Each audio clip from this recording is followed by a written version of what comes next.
Assalamu alaikum wa rahmatullahi wa barakatuh. Today we're diving into a hot-button issue that's been making headlines around the world. Countries that have banned or attempted to ban Muslim immigration. Now, before we get started, I want to make it clear that this is a complex and often controversial topic. We're going to be looking at the facts, policies, and statements from various countries, but it's important to approach this information with an open and critical mind. We'll be covering several countries, including the United States, Australia, the Netherlands, India, and Russia. Each of these nations has its own unique political landscape and historical context that shapes its approach to immigration and religious issues.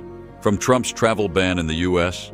to the rise of far-right politicians in Europe, from heated debates in Australia to complex religious dynamics in India and Russia, we'll explore how different countries have grappled with this issue. Remember, the goal here is to inform, not to push any particular viewpoint. We'll be looking at official policies, public opinion, and the words of key political figures. It's up to you to draw your own conclusions. So, if you're ready to take a deep dive into one of the most contentious issues in global politics today, stick around.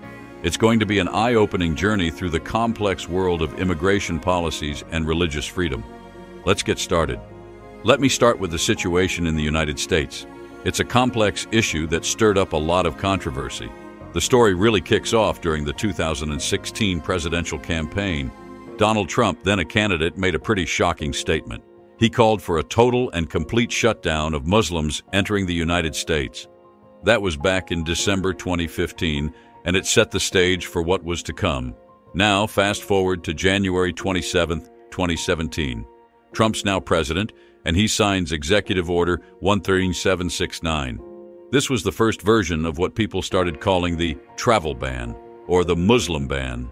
It suspended entry for 90 days for people from 7 countries: Iran, Iraq, Libya, Somalia, Sudan, Syria, and Yemen. All Muslim-majority countries, you'll notice. This order caused chaos at airports and sparked protests across the country. Critics said it was discriminatory and unconstitutional. Supporters argued it was necessary for national security. The ban went through several versions as it faced legal challenges. Later versions added some non-Muslim majority countries, probably to try and dodge accusations of religious discrimination. But the core of it still mainly affected Muslim-majority nations. It's worth noting that this wasn't the first time the U.S. had policies that indirectly affected Muslim immigration. Way back in 1790, the Naturalization Act limited citizenship to free white persons. Courts at the time associated whiteness with Christianity, which made it tough for Muslims to become citizens. This didn't change until 1944, when a court decision recognized citizenship for a Saudi Muslim man. The Trump-era ban was different, though. It was more direct and came in a time of heightened fears about terrorism. It tapped into a movement some call counter-jihad, which views Islam as a threat to Western values. The ban faced tons of legal challenges. It went through several revisions. Courts blocked parts of it.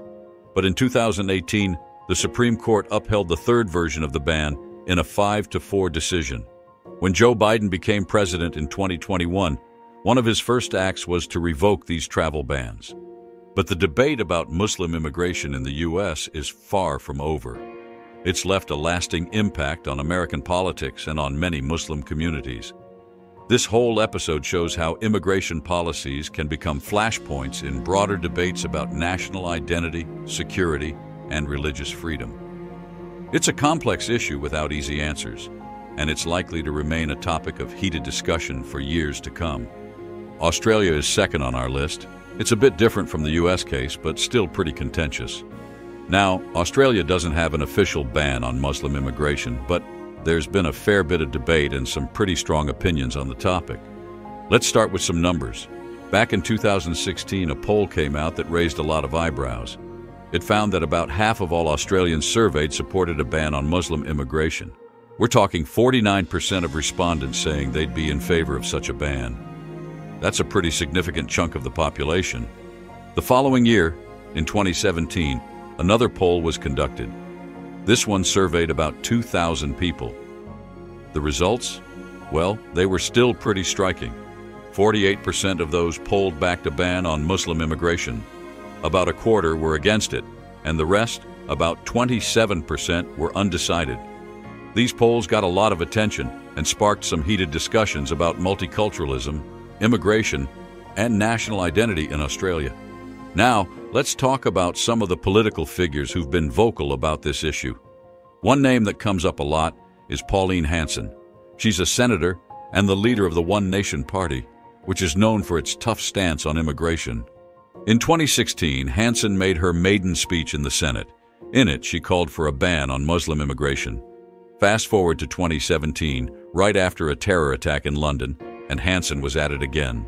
She tweeted, "Stop Islamic immigration before it is too late." She even said people shouldn't pray for London but should pray for a Muslim ban. Pretty strong words, right?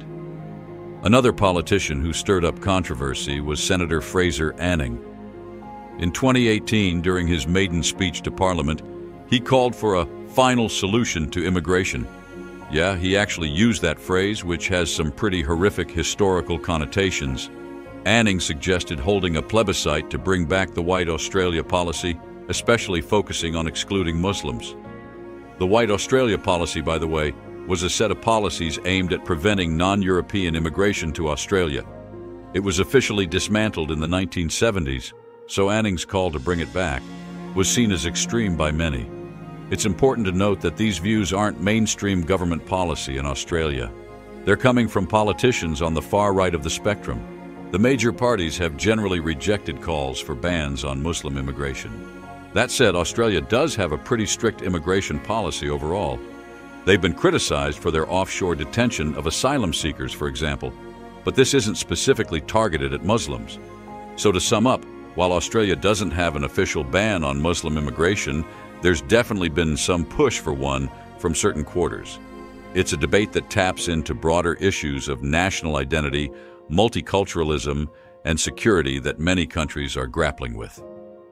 Now let's take a look at the situation in the Netherlands, which ranks third on our list. It's an interesting case that really centers around one key figure, Geert Wilders. Geert Wilders is a Dutch politician who's been a prominent voice in Dutch politics since the early 2000s. He's the founder and leader of the Party for Freedom, PVV, which is known for its anti-Islam and anti-immigration stance. Now, Wilders has been one of the most vocal advocates in Europe for banning Muslim immigration. He's been pushing this idea for years, and it's been a core part of his political platform. Back in 2010, Wilders really started gaining international attention for his views. He called for a halt to immigration from Muslim countries to the Netherlands. His argument was that Islam is not just a religion, but a totalitarian political ideology that's incompatible with Dutch values. Wilders has made some pretty controversial statements over the years. He's compared the Quran to Hitler's Mein Kampf and called for it to be banned in the Netherlands. He's also called for closing mosques and Islamic schools, banning the Quran, and even suggested attacks on headscarves worn by Muslim women. In 2017, during the Dutch general election campaign, Wilders doubled down on his anti-Muslim immigration stance. His party's one-page election manifesto included pledges to close all mosques and Islamic schools, ban the Quran, and stop all immigration from Muslim countries. It's important to note that while Wilders has gained a significant following, his views are considered extreme by many in the Netherlands and have faced a lot of opposition. The Netherlands has a long tradition of tolerance and multiculturalism, and many Dutch people and politicians have spoken out against Wilders' proposals. Despite this, Wilders and his party have had some electoral success. In the 2017 election, the PVV became the second largest party in the Dutch House of Representatives. However, due to the nature of Dutch coalition politics, they were excluded from government formation talks by other parties who refused to work with them. The Dutch government hasn't implemented a ban on Muslim immigration. In fact, they've generally maintained a commitment to religious freedom and non-discrimination. However, there have been some policy changes that have made immigration and integration more challenging, though these apply to all immigrants, not just Muslims. For example, the Netherlands has introduced stricter requirements for family reunification and has implemented mandatory civic integration exams for immigrants. These policies aren't specifically targeted at Muslims, but they do affect many Muslim immigrants. It's worth mentioning that the debate around Muslim immigration in the Netherlands is part of a broader European context. Many European countries have been grappling with questions of integration, multiculturalism, and national identity, especially in the wake of the European migrant crisis and several high-profile terrorist attacks. So while there isn't an actual ban on Muslim immigration in the Netherlands, it's definitely been a hot-button issue. Wilders has been the main driver of this debate, but it's sparked wider discussions about immigration, integration, and the place of Islam in Dutch society. It's a complex issue that continues to be a significant part of political discourse in the country. India in fourth place. It's a bit different from what we've seen in Western countries, but it's equally complex and controversial. First off, it's important to understand that India doesn't have an official ban on Muslim immigration. In fact, India has the second largest Muslim population in the world.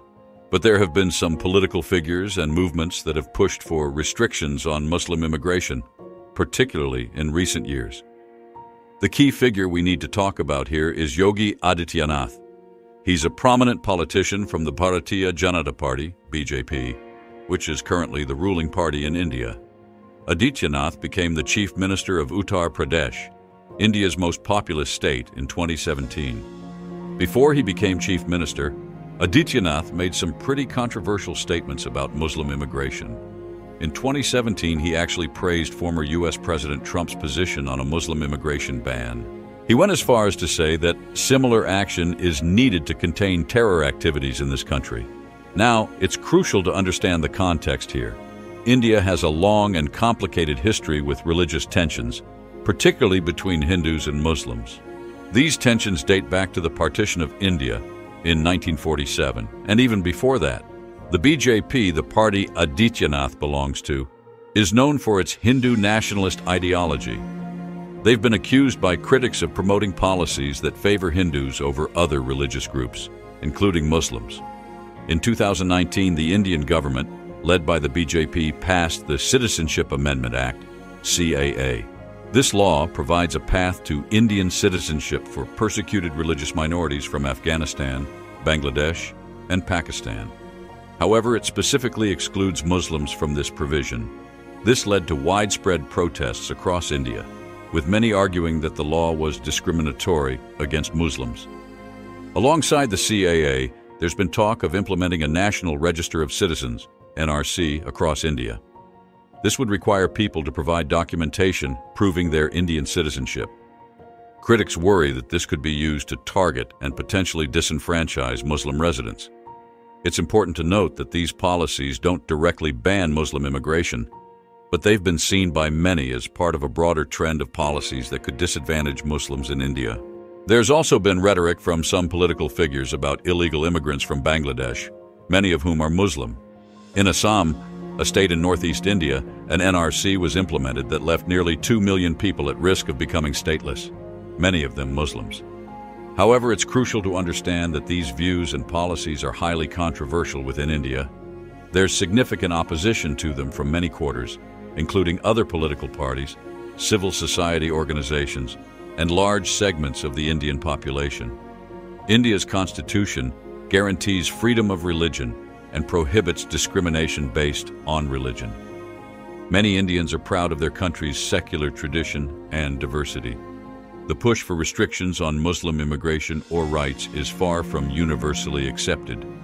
So to sum up, while India doesn't have an official ban on Muslim immigration, there have been political movements and policy proposals that have raised concerns about discrimination against Muslims, including Muslim immigrants.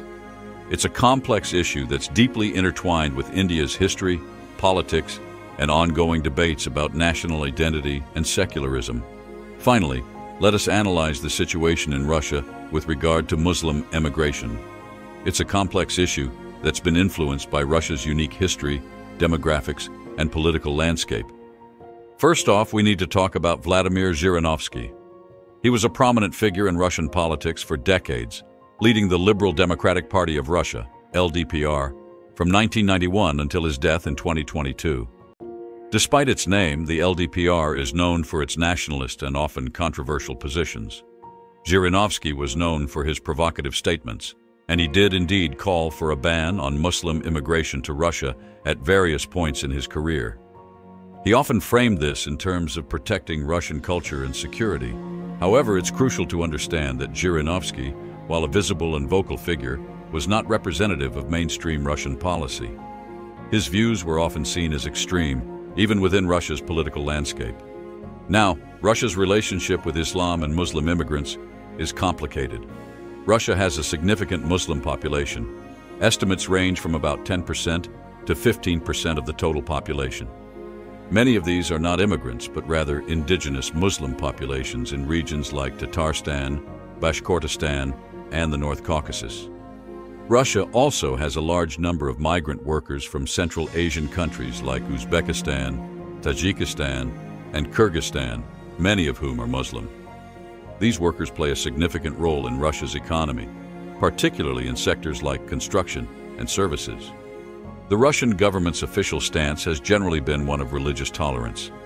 Vladimir Putin has repeatedly stressed the importance of interreligious harmony and has even referred to Islam as an integral part of Russian religious, cultural, and social life. However, in practice, there have been policies and actions that have raised concerns about discrimination against Muslims, particularly those who are immigrants or from certain ethnic groups. For instance, there have been reports of racial profiling by police, particularly targeting people from the Caucasus and Central Asia. Some mosques have faced difficulties in obtaining construction permits, and there have been instances of local authorities resisting the building of new mosques. In terms of immigration policy, Russia has implemented stricter controls on immigration in recent years, but these aren't specifically targeted at Muslims. They apply to all immigrants and include measures like requiring immigrants to pass Russian language and history tests. It's worth noting that Russia's approach to Muslim immigration is influenced by its experiences with terrorism, particularly related to the conflicts in Chechnya and the wider North Caucasus region. This has sometimes led to Muslims, especially from certain regions, being viewed with suspicion. However, Russia has also sought to position itself as a friend to the Muslim world in its foreign policy. It has observer status in the Organization of Islamic Cooperation and has cultivated relationships with many Muslim-majority countries. So, to sum up, while there have been calls from figures like Zhirinovsky for banning Muslim immigration, this isn't the official policy of the Russian government. The situation is more nuanced, with Russia simultaneously having a large Muslim population, relying on Muslim immigrant labor, and grappling with issues of integration and security. The debate around Muslim immigration in Russia is part of broader discussions about national identity, security, and Russia's place in a changing world. It's a complex issue that doesn't have any simple solutions and continues to be a topic of discussion in Russian society and politics. Dear brothers and sisters, we conclude our look at the complex and often controversial topic of Muslim migration policies around the world. As we've seen, from the United States to Australia, the Netherlands to India, and even Russia, this issue sparks intense debate and touches on fundamental questions about national identity, security, and religious freedom. It's crucial to remember that the situation is rarely black and white. While some politicians have called for bans or restrictions, many of these proposals face significant opposition and legal challenges. Official policies vary widely between countries, and public opinion is often divided. I hope this video has given you a clearer picture of the global landscape surrounding this issue. Remember, it's always important to dig deeper, check multiple sources, and form your own informed opinions on complex topics like this. If you found this information valuable and want to stay updated on similar content exploring global issues and policies, please hit that subscribe button. It really helps support the channel and ensures you don't miss out on future videos. Don't forget to ring that notification bell too. Thanks for watching, and I'll see you in the next video where we'll tackle another important global topic. Take care. Assalamu alaikum wa rahmatullahi wa barakatuh.